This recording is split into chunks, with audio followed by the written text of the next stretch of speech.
Hi friends, മീരൂസ് media ടെക്കിലേക്ക് ഏവർക്കും സ്വാഗതം.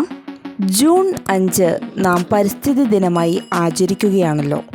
നമുക്കറിയാം, പരിസ്ഥിതി പ്രശ്നങ്ങളെക്കുറിച്ചുള്ള അവബോധം വരുത്തുന്നതിനും കർമ്മ പരിപാടികൾ ആസൂത്രണം ചെയ്യുവാനുമാണ് നാം പരിസ്ഥിതി ദിനം ആചരിക്കുന്നത്.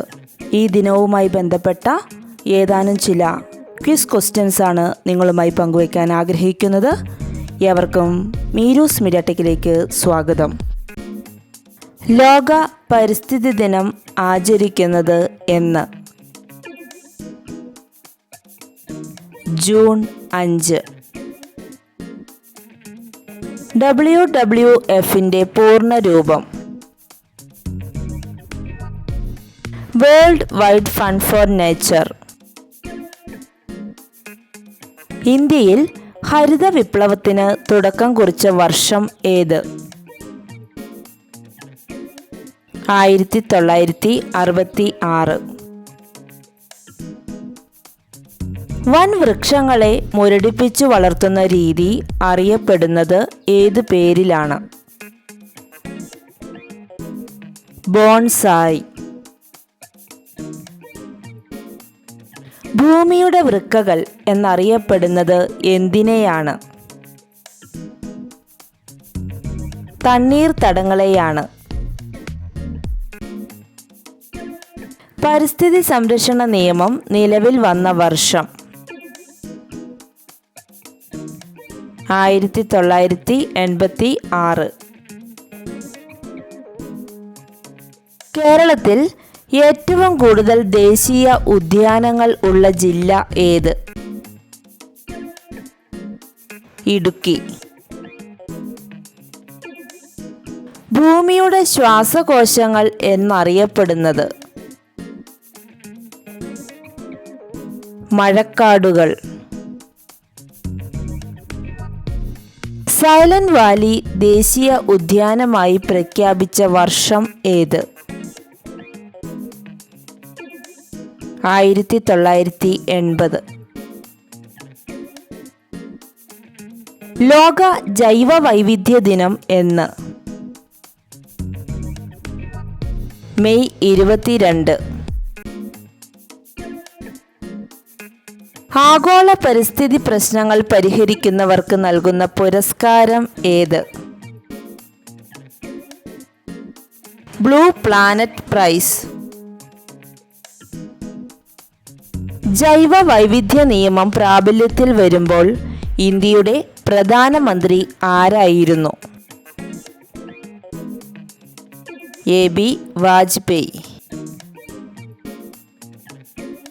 നിശബ്ദ വസന്തം എന്ന വിഖ്യാതമായ പരിസ്ഥിതി ഗ്രന്ഥം രചിച്ചതാര്? Rachel Curzon. വൃക്ഷങ്ങൾ, സസ്യലതാദികൾ എന്നിവയുടെ സംരക്ഷണാർത്ഥം ഇന്ത്യയിൽ ആരംഭിച്ച പരിസ്ഥിതി പ്രസ്ഥാനം ഏത്? ലോബയാൻ പ്രസ്ഥാനം. എക്കോസിസ്റ്റം എന്ന പദം ആദ്യമായി നിർദ്ദേശിച്ചത് ആര്? ടാൻസ്ലി. ഇന്ത്യൻ പരിസ്ഥിതി ശാസ്ത്രത്തിന്റെ പിതാവ് എന്നറിയപ്പെടുന്നത് ആര്? Professor R. മിശ്ര. 2024 പരിസ്ഥിതി ദിനത്തിന്റെ പ്രാധാന്യം എന്താണ്? ഭൂമി പുനഃസ്ഥാപിക്കൽ, മരുഭൂവൽക്കരണം, വരൾച്ചയെ പ്രതിരോധിക്കുന്നതിനുള്ള മുൻഗണനകൾ എന്നിവയൊക്കെയാണ്.